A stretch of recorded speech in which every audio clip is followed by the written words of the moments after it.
Sarawak meraih pendapatan sebanyak 13.1 bilion ringgit tahun ini mengatasi jangkaan 12.79 bilion ringgit yang diumumkan Premier Sarawak Datuk Patinggi Tan Sri Dr. Abang Abdul Rahman Zohari Tun Datuk Abang Openg semasa pembentangan Belanjawan Negeri 2024 pada November lalu.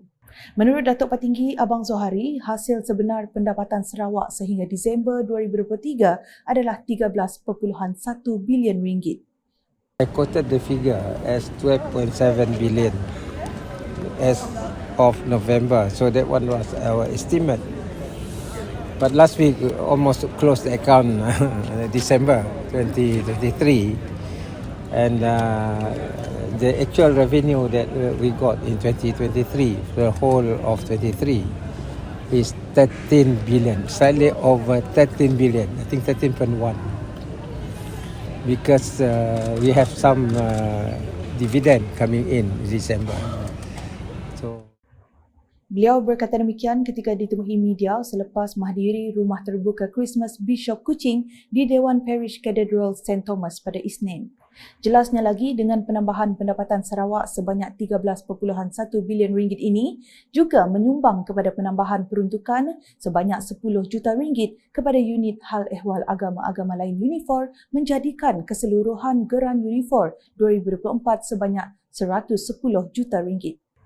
Terdahulu ketika berucap, beliau berkata kerajaan Sarawak menjelang tahun selepas 2023 sehingga 2026 berharap akan menyiapkan bekalan infrastruktur asas tulen termasuk bekalan kuasa dan air.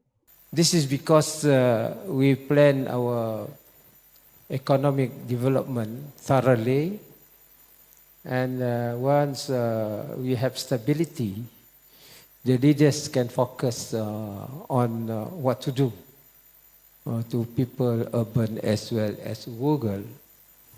As you know, we are in the midst of placing our basic infrastructure.